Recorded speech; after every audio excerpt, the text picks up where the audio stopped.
हाँ जी बच्चों, तो अब हम IUPAC नाम पद्धति को स्टार्ट करते हैं। आज किसको? IUPAC नाम पद्धति को स्टार्ट करते हैं ना।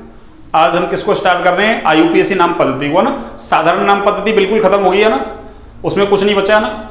ठीक है बच्चों, इतना तो है ना। अरे डीपली पेपर आता भी नहीं बोर्ड क्लास में है ना, कोई से बोर्ड है ना। अरे किसी बोर्ड का हो ना, राजस्थान बोर्ड का हो चाहे कोई से बोर्ड का हो ना। हाँ, अपन तो राजस्थान बोर्ड के लिए ना पढ़ रहे हैं, बाकी कोई से बोर्ड का हो, NCERT सब में है ना। अरे एक जैसी है ना, इससे बाहर नहीं आएगा ना, इससे तो लोअर लेवल का ही आएगा आपके ना। आपको तो सब कुछ पढ़ा दिया ना, अरे आगे तक के लिए पढ़ा दिया, नीट जेईई वगैरह के लिए ना। इतना ये आपका बेस तैयार कर दिया बिल्कुल है ना। अब देखिए, अब मैं हेडिंग डालता हूँ ना, IUPAC नाम पद्धति है ना। IUPAC सिस्टम, कौन सा सिस्टम? IUPAC सिस्टम यानी IUPAC नाम पद्धति। IUPAC system, IUPAC system, IUPAC पद्धति। देखिए सबसे अच्छी पद्धति है ना, सबसे बेस्ट। क्यों? अरे इसमें नियमों के अकॉर्डिंग नाम दिए जाते हैं ना। किसके अकॉर्डिंग नाम? नियमों के अकॉर्डिंग नाम दिए जाते हैं ना। साधारण नाम पद्धति फेल इसलिए हुई थी है ना, अरे कहीं तो ना वैसे नियम तो है ही नहीं इसमें। अरे नियम तो बना ही नहीं रखे कि फलाना नियम ढेकाना नियम जो भी है ना, कोई नियम नहीं बना रखा। वो तो अपन ने अपनी सुविधा के लिए ना, अरे टीचर्स पढ़ाते पढ़ाते अच्छी बुक्स को पढ़ाते पढ़ाते है ना, धीरे धीरे आप ना अरे 150 है ना 200 500 एग्जाम्पल करते हैं तो आपको एक ट्रिक है ना बनने लग जाती है। अच्छा इसका नाम ऐसे ऐसे दे सकते हैं ना, तो वो ट्रिक जैसा आना था अपन ने जो पढ़ा था सिस्टम, ये सिस्टम भी ऐसा है ना। कोई नियम नहीं है किताब में, अरे बुक्स के अंदर कोई नियम नहीं है, तो ऐसा अपन ने ना एक ट्रिकी बेस्ड पढ़ा दिया उसको ना। अब IUPAC में तो नाम है ना, अरे IUPAC ने खुद ने नाम दे रखे हैं ना। तो IUPAC की फुल फॉर्म आनी चाहिए सबसे पहले तो ना। चलो मैं लिख देता हूं एक बार ना, international union of pure and applied chemistry है ना। IUPAC की फुल फॉर्म क्या है? इंटरनेशनल, हमको आनी चाहिए ना, कोई पूछ ले हमसे। इंटरनेशनल यूनियन, आई से इंटरनेशनल, यू से union, international union of pure and applied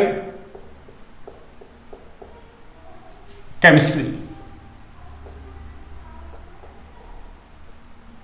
ये केमिस्ट्री के क्षेत्र में काम करने वाली है ना, एक इंटरनेशनल लेवल की संस्था है ना। इंटरनेशनल लेवल, अंतरराष्ट्रीय स्तर की संस्था है ना। इसका जो हेड ऑफिस है वो जिनेवा में है ना। कहाँ है? जिनेवा में। इसलिए इस पद्धति का दूसरा नाम क्या है? जिनेवा पद्धति। यह इसमें नियमों के अकॉर्डिंग नाम दिए जाते हैं, इसलिए नियम परक पद्धति। तो क्या कह सकते हैं? इस पद्धति को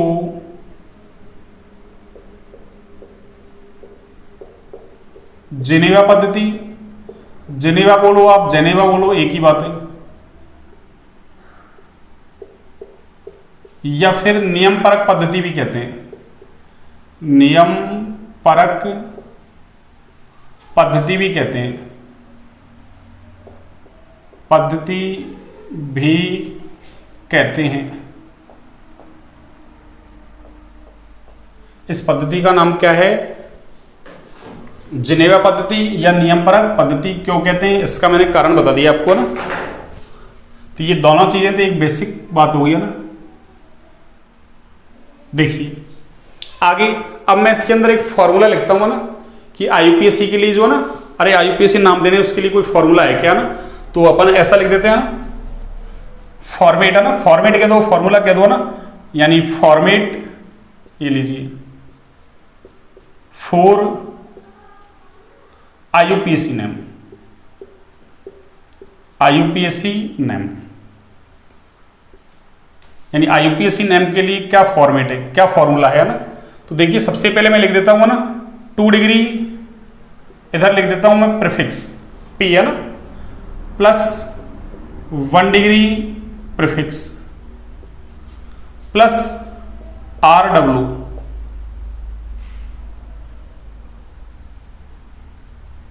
इनकी सबकी है ना, मतलब अभी फुल फॉर्म बता देंगे ना, root word plus 1 degree suffix plus 2 degree suffix. ये क्या हो गया? आपके फॉर्मूला हो गया ये ना। ये IUPAC नाम देने का क्या हो गया? Formula, format. ये IUPAC नाम देने का क्या हो गया? फॉर्मूला ना। देखिए इसको हम बोलते हैं ना क्या, प्रीफिक्स को बोलते हैं पूर्व लग्न। इसको क्या बोलते हैं हम, पूर्व लग्न। तो आप चाहें तो हिंदी भी लिख सकते हैं ना, 2 डिग्री पूर्व लग्न प्लस 1 डिग्री पूर्व लग्न, है ना। प्रीफिक्स का मतलब क्या है, पूर्व लग्न। डिग्री तो आपको लिखना ही है। आरडब्ल्यू को हिंदी में बोलते हैं जनक शब्द, जनक शब्द, रूट वर्ड। 1 डिग्री सफिक्स को हम बोलते हैं अनुलग्न, अनुलग्न। और ये 2 डिग्री सफिक्स, इसको भी हम क्या बोलेंगे बच्चों, अनुलग्न। ये लीजिए 2 डिग्री सफिक्स का मतलब क्या है, 2 डिग्री अनुलग्न, 2 डिग्री अनुलग्न। ये लो मैंने हिंदी भी लिख दी आपको, इंग्लिश भी लिख दी मैंने दोनों। अब आपके ऊपर डिपेंड करता है किस में याद करें ना। प्रीफिक्स का मतलब पूर्व लग्न, सफिक्स का मतलब अनुलग्न। तो सबसे पहले 2 डिग्री पूर्व लग्न लिखोगे आप, फिर 1 डिग्री पूर्व लग्न लिखोगे, उसके बाद आरडब्ल्यू रूट वर्ड यानी जनक शब्द, इसके बाद 1 डिग्री सफिक्स यानी 1 डिग्री अनुलग्न, और उसके बाद 2 डिग्री अनुलग्न। अब ये कौन कौन से क्या होते हैं, कैसे लिखे जाते हैं ना, अब हम 1 बाय 1 करके बात करते हैं ना। 1 बाय 1 करके क्या करते हैं बात। देखिए सबसे पहली हेडिंग है आपकी 2 डिग्री पूर्व लग्न, 2 डिग्री पूर्व लग्न। ये लीजिए सबसे पहली हेडिंग क्या है आपकी, 2 डिग्री पूर्व लग्न। ये लीजिए 2 डिग्री पूर्व लग्न। तो 2 डिग्री पूर्व लग्न, इसे प्रतिस्थापी के आधार पर लिखा जाता है। इसे किसके आधार पर, प्रतिस्थापी के आधार पर लिखा जाता है। प्रतिस्थापी के आधार पर लिखा जाता है। किसके आधार पर लिखा जाता है बच्चों, प्रतिस्थापी के आधार पर। अब प्रतिस्थापी क्या होते हैं, देखिए आप पहले एक बार इसको नोट डाउन कीजिए ना, फिर इसके बाद मैं प्रतिस्थापी लिखवाता हूं और उसका 2 डिग्री पूर्व लग्न क्या लिखा जाएगा।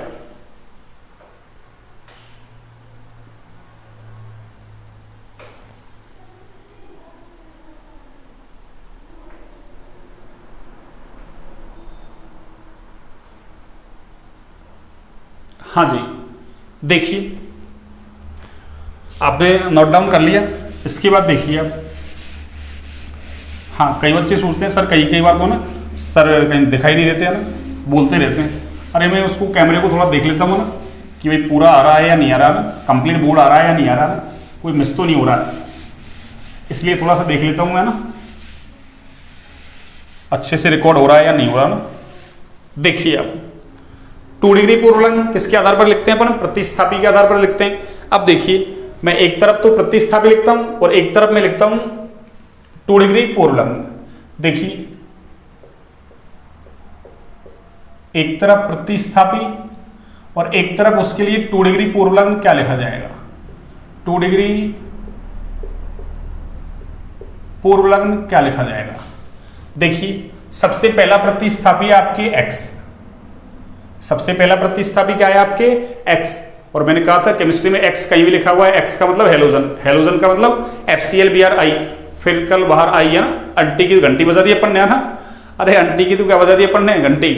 तो हेलोजन कौन कौन से हैं, 4, फिर कल बाहर आई यानी फ्लोरीन, क्लोरीन, ब्रोमीन और आयोडीन। इसका मतलब x का मतलब क्या हो सकता है, देखो F हो सकता है, Cl हो सकता है, Br हो सकता है, या फिर I हो सकता है। F हो सकता है, Cl हो सकता है, Br हो सकता है, I हो सकता है। और देखिए इसके लिए आप पूर्व लग्न क्या लिखोगे, इसके लिए आप पूर्व लग्न क्या लिखोगे। देखिए इसका पूर्व लग्न लिखना है आपको हेलो, इसका पूर्व लग्न क्या लिखना है आपको, हेलो। अब देखिए आपको एक कंफ्यूजन की स्थिति आएगी है ना कि सर कई बार तो है ना, अरे हेलोजन के लिए हेलाइड लिख रहे हैं, जैसे अभी अपन पीछे लिख के आए थे फ्लोराइड, क्लोराइड, ब्रोमाइड, आयोडाइड। अब हेलो लिख रहे हैं, हेलो का मतलब क्या है, फ्लोरो, क्लोरो, ब्रोमो, आयोडो।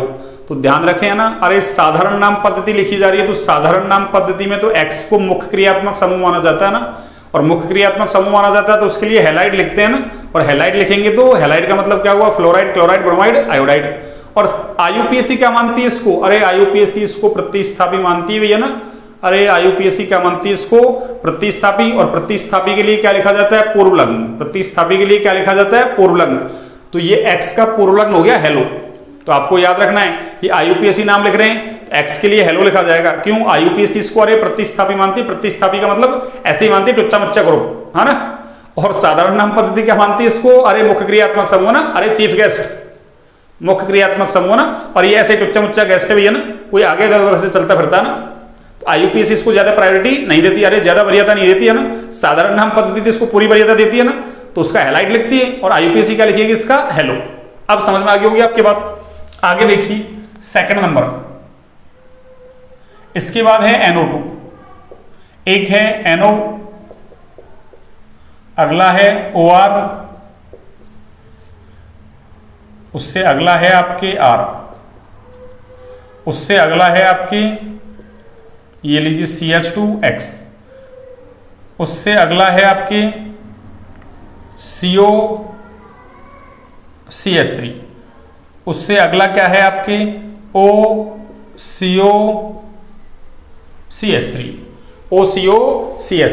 अब देखिए इनके नाम क्या क्या है। इनके नाम है, NO2 को बोलते हैं नाइट्रो, NO2 को क्या बोलते हैं? नाइट्रो, ये लो NITRO, इसको बोलते हैं नाइट्रोसो। OR को बोलते हैं एल्कोक्सी, एल्कोक्सी। अब देखो एल्कोक्सी, अरे एल्किल ग्रुप है ना, O के साथ में क्या है? R, alkyl group, alkoxy. अब जैसे एल्किल ग्रुप क्या आ गया? मेथिल, तो नाम क्या हो जाएगा? मेथोक्सी। एथिल आ गया तो एथोक्सी, प्रोपिल आ गया तो प्रोपोक्सी, ब्यूटिल आ गया तो ब्यूटोक्सी, पेंटिल आ गया तो पेंटोक्सी। ये चीजें आपको ना केमिस्ट्री के अंदर सीखनी है। अरे R एल्किल ग्रुप, अब एल्किल ग्रुप है तो एल्कोक्सी लिख दिया अपन ने। अब एल्किल ग्रुप क्या हो? मेथिल, तो क्या लिखा जाएगा? मेथोक्सी। एथिल है तो एथोक्सी, प्रोपिल है तो प्रोपोक्सी, ब्यूटिल है तो ब्यूटोक्सी, और पेंटिल है तो पेंटोक्सी लिख देंगे, खत्म कहानी। आगे देखिए R को तो अपन ने कई बार डिस्कस किया है ना, एल्किल, वही मेथिल, एथिल, प्रोपिल, ब्यूटिल कुछ भी हो सकता है ना। CH2X देखो, इसका नाम देखो आप, CH2X है ना, ऐसे नाम आपको लिखने आने चाहिए ना, CH2X। देखिए इसका नाम कैसे लिखेंगे? ये CH2 और ये क्या है? X। देखो इधर, अरे ये वाला ग्रुप किसी से जाके जुड़ेगा ना, किसी कार्बन की चैन से जाके जुड़ेगा ना, तो इधर मैंने फ्री वैलेंसी रख दी, तो इसका नाम कैसे लिखेंगे? X का नाम क्या था अपने पास? हेलो। X का नाम क्या है? हेलो। और देखो एक कार्बन का एल्किल ग्रुप क्या होता है? अरे ये एक कार्बन का एल्किल ग्रुप हो गया, ये ऐसा था CH3, तो CH3 को मैं ऐसा लिख दूं ना CH2, और ये H CH3 समझाने के लिए, तो H को हटा के क्या लगा दिया? X। तो अभी भी क्या है? मेथिल ग्रुप ही तो था, बस इसमें H हट के क्या लग गया? हेलोजन। और हेलोजन के लिए अपन क्या लिख रहे हैं? हेलो। तो पहले क्या लिखते हैं अपन? बाहर वाले का नाम, फिर अंदर वाले का नाम, तो क्या लिखा जाएगा इसका नाम? X को बोलते हैं हेलो, ये लीजिए हेलो। और एक कार्बन वाला क्या है? ये मेथिल ग्रुप, तो नाम क्या हो गया इसका? Hello methyl. अरे क्या नाम हो गया? Hello methyl. क्या नाम हो गया बच्चों? Hello methyl. यानी पहले बाहर वाले का नाम, फिर अंदर वाले का नाम। ऐसे अपन है ना 2 4 5 10 नाम और सीखेंगे ना। इसको बोलते हैं अपन कॉम्प्लेक्स सब्स्टिट्यूएंट, है ना। कॉम्प्लेक्स सब्स्टिट्यूएंट का मतलब हो गया ना, अरे कॉम्प्लेक्स का मतलब जटिल, संकुल, और सब्स्टिट्यूएंट का मतलब प्रतिस्थापी, यानी जटिल प्रतिस्थापी हो गया ना। ये तो सिंपल थे, ये जटिल हो गया। इसका नाम है एसिटिल। इसका नाम क्या है बच्चों? Acetyl, COCH3। और अगर एक ऑक्सीजन और बढ़ जाए इसमें, तो इसका नाम क्या है? एसिटॉक्सी, एसिटॉक्सी। अरे ऐसे याद कर सकते हैं इसको, देखो COCH3, बस एक कार्बन के आगे ऑक्सीजन और बढ़ा दिया ना, एक ऑक्सीजन बढ़ते ही क्या हो गया? एसिटिल का नाम एसिटॉक्सी। ऐसे याद कर सकते हैं इसको, प्रैक्टिस करें बार बार, है ना। तो मैंने कितने लिख दिया आपको? 8 प्रतिस्थापी लिख दिए, सब्स्टिट्यूएंट, है ना। प्रतिस्थापी को बोलते हैं सब्स्टिट्यूएंट इंग्लिश में, है ना। अरे प्रतिस्थापी को क्या बोलते हैं? सब्स्टिट्यूएंट। ये लो मैं लिख दूं यहां, सब्स्टिट्यूएंट। प्रतिस्थापी को क्या बोलते हैं इंग्लिश में? सब्स्टिट्यूएंट। तो ये कौन सा सब्स्टिट्यूएंट था? अरे कॉम्प्लेक्स जटिल था ना, सब्स्टिट्यूएंट, जटिल प्रतिस्थापी। देखिए आगे, हाँ जी,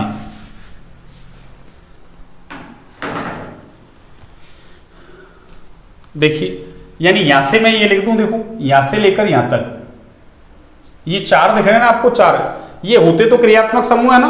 अरे हैं तो ये क्रियात्मक समूह, कौन? X, NO2, NO, OR, ये होते तो क्रियात्मक समूह, लेकिन आईयूपीएससी क्या मानती है? इनको प्रतिस्थापी, है ना। अरे है तो ये क्रियात्मक समूह, साधारण नाम पद्धति में क्रियात्मक समूह होते हैं, पर यहाँ इनको क्या मान लिया? प्रतिस्थापी। यानी आईयूपीएससी इनको कोई वरीयता नहीं देती, ऐसे ही है ना, ठीक है ना। तो देखो यहां पे मैं लिख देता हूं कि X, NO2, NO, OR होते तो, है ना, क्रियात्मक समूह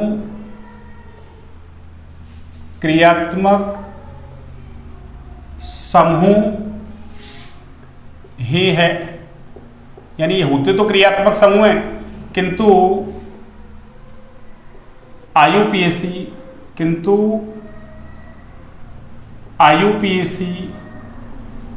इन्हें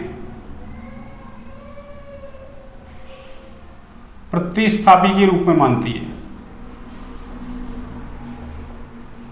प्रतिस्थापी के रूप में मानती है।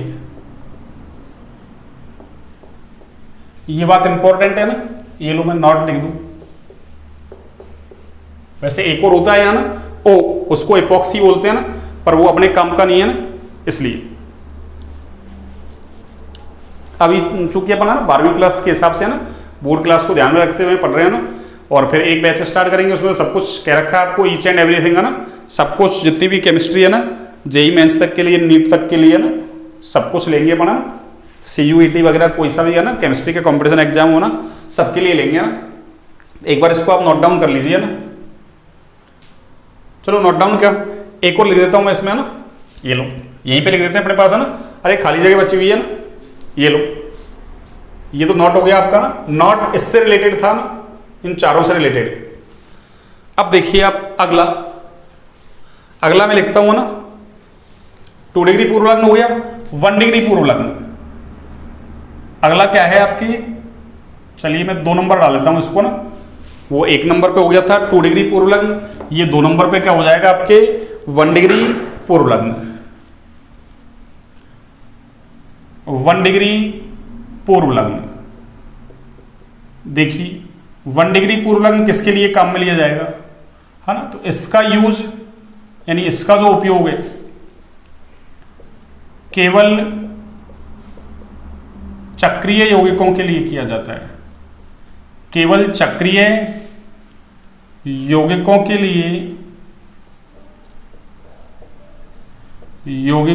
लिए किया जाता है,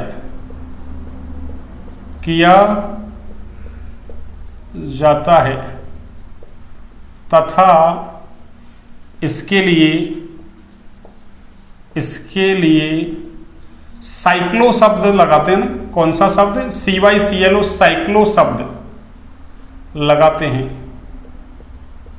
तो आपको तो याद क्या रखना है कि अगर कोई कंपाउंड दे दे हमको, वो चक्रीय है, तो आप 1 डिग्री पूर्व लग्न लिख दो, और क्या लिखोगे, साइक्लो। और अगर चक्रीय नहीं है तो 1 डिग्री पूर्व लग्न नहीं लगाना, यानी साइक्लो नहीं लगाना। बस इतना सा याद रखना है आपको इसके अंदर, कि इसका यूज किसके लिए करते हैं, केवल चक्रीय यौगिकों के लिए। अगर चक्रीय है तो कर देंगे, नहीं है तो नहीं करेंगे बस। अगला देखिए, तीसरा क्या था आपका, तीसरा था आपका RW। RW को बोलते हैं हम रूट और वर्ड, पहले मैंने शॉर्ट में लिख दिया था ना RW, root word. Root word का मतलब जनक शब्द। तो क्या कहेंगे, RW किसके आधार पर लिखेंगे, रूट वर्ड। अरे जो हम IUPAC नाम देंगे ना किसी भी कंपाउंड का, तो उसमें हम एक प्रिंसिपल चेन सेलेक्ट करेंगे भी है ना।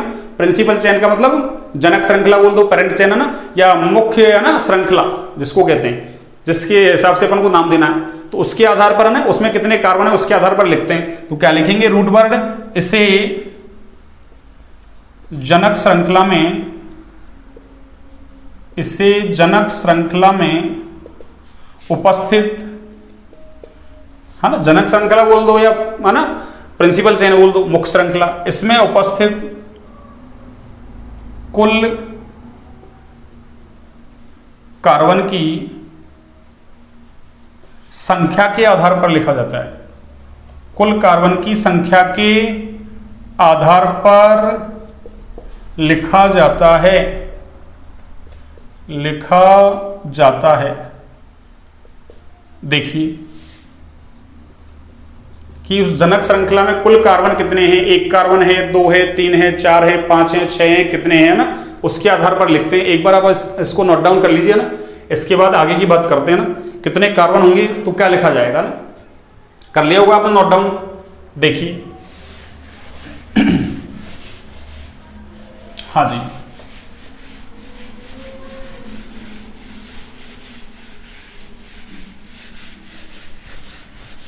अब कितने कार्बन होंगे तो क्या पूर्वलग्न लिखा जाए, ओ सॉरी क्या जनक शब्द लिखा जाएगा, रूट वर्ड क्या लिखा जाएगा। देखिए तो एक तरफ लिखता हूं मैं ना नंबर ऑफ कार्बन, एक तरफ क्या लिखता हूं मैं नंबर ऑफ कार्बन, और दूसरी तरफ उसके लिए क्या रूट वर्ड लगाओगे आप ना। देखिए एक तरफ तो नंबर ऑफ कार्बन, ये लीजिए नंबर ऑफ कार्बन का मतलब कुल कार्बन कितने, और उसके लिए रूट वर्ड क्या लिखा जाएगा, रूट वर्ड। देखिए अगर एक कार्बन है चैन के अंदर, एक कार्बन, दो कार्बन हो सकते हैं, तीन कार्बन, चार कार्बन, पांच कार्बन, छह कार्बन, सात हो सकते हैं, आठ हो सकते हैं, 9 कार्बन हो सकते हैं, 10 कार्बन हो सकते हैं, 11 कार्बन हो सकते हैं, 12 कार्बन हो सकते हैं ना। ऐसे चलता रहेगा 12, 13, 14, 15, 16 ना।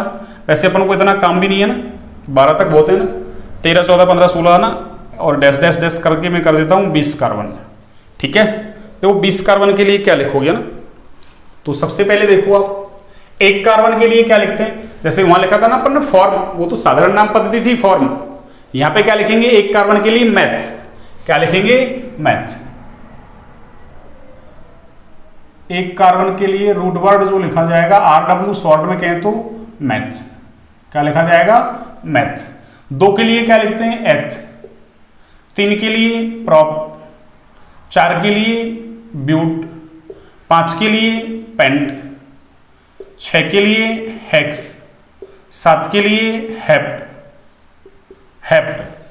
आठ के लिए ऑक्ट, 9 के लिए नॉन, और 10 के लिए डेक, DEC डेक। 11 के लिए देखो अनडेक लिखते हैं ना, अनडेक। 12 के लिए डोडेक, ऐसे 13 आ जाएगा तो ट्राइडेक है ना। अरे 2 के लिए डाई, 3 के लिए ट्राई, 4 के लिए टेट्रा, 5 के लिए पेंटा, 6 के लिए हेक्सा, 7 के लिए हेप्टा, 8 के लिए ऑक्टा, वही 9 के लिए नोना। इस तरीके से लिख दो आप, डोडेक, ट्राइडेक, टेट्राडेक, पेंटाडेक, हेक्साडेक है ना, हेप्टाडेक, ऐसे ऑक्टाडेक, नोनाडेक। और 20 के लिए क्या लिख देंगे अपन, नोनाडेक का मतलब 19 हो गया, और 20 के लिए क्या लिख देंगे अपन आइकोस। 20 के लिए क्या लिखा जाएगा आइकोस। आपको जरूरत नहीं है, आप तो ना अरे 12 तक याद कर लेना। कहां तक, 12 तक, बहुत इससे बाहर आएगा नहीं है, ये तो आपको थोड़ा ना नॉलेज के लिए बता दिया मैंने ना 20 तक। बस इनमें तो कुछ नहीं लिखना आपको, अनडेक, डोडेक, ट्राइडेक का ना, टेट्राडेक, पेंटाडेक, हेक्साडेक, इस तरीके से लिखते रहो आप। हेप्टाडेक है ना, ऐसे ये ऑक्टाडेक, नोनाडेक, नोनाडेक का मतलब 19। तो ये अपन ने अब तक किसकी बात कर ली अपन ने, उस फॉर्मूले में से ना, फॉर्मेट फॉर IUPAC नाम में से किसकी बात कर ली अपन ने। 2 डिग्री पूर्वलग्न क्या होता है, 1 डिग्री पूर्वलग्न क्या होता है, रूट वर्ड क्या होता है। अब देखिए 1 डिग्री सफिक्स, अब देखिए आप 1 डिग्री सफिक्स, देखिए 1 डिग्री सफिक्स क्या लगाएंगे। देखिए ये लो, अलग से लिख देता हूं मैं ना, 1 डिग्री सफिक्स, ये लीजिए 1 डिग्री अनुलग्न, और ये 1 डिग्री अनुलग्न ये 4th नंबर पे आपके ना, कहां है 4th नंबर पे। देखिए 1 डिग्री अनुलग्न, इसे संतृप्तता, संतृप्तता या असंतृप्तता, संतृप्तता या फिर असंतृप्तता के आधार पर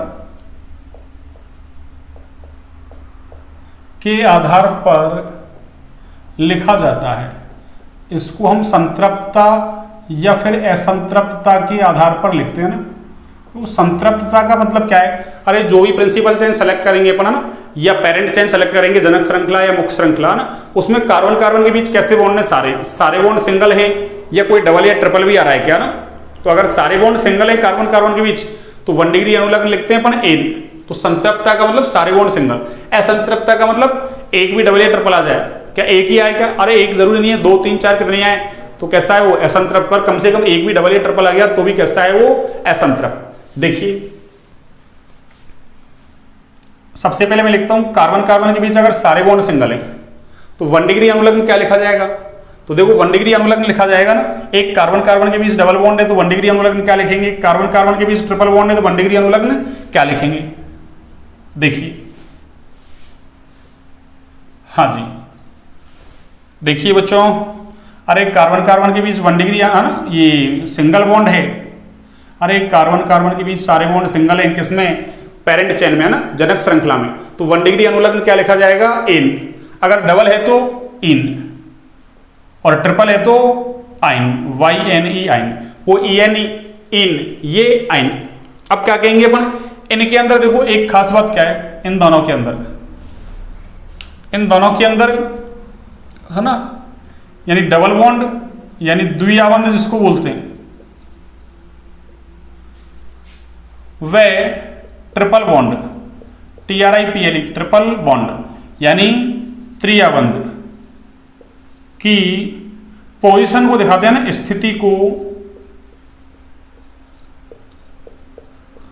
है ना, लिखा जाता है कि डबल बॉन्ड या ट्रिपल बॉन्ड कहाँ है ना, लिखा जाता है। और स्थिति कौन सी? न्यूनतम, है ना। अरे ये स्थिति कौन सी लिखी जाएगी आपके? मिनिमम वाली, है ना, मिनिमम। ये लो मिनिमम, न्यूनतम। स्थिति कौन सी लिखी जाएगी? न्यूनतम। न्यूनतम का मतलब अरे जहां से डबल बॉन्ड या ट्रिपल बॉन्ड स्टार्ट हो रहा है, जैसे मान लो 3 से स्टार्ट हो रहा है तो 3 और 4 के बीच होगा, तो न्यूनतम कौन सा? 3। ऐसे मान लो 5-6 के बीच है तो न्यूनतम कौन सा है? 5। यानी कहने का मतलब है न्यूनतम का मतलब जहां से वो स्टार्ट हो रहा है ना। अरे डबल बॉन्ड या ट्रिपल बॉन्ड जिस कार्बन से स्टार्ट हो रहा है उसकी पोजीशन को दिखाएंगे ना।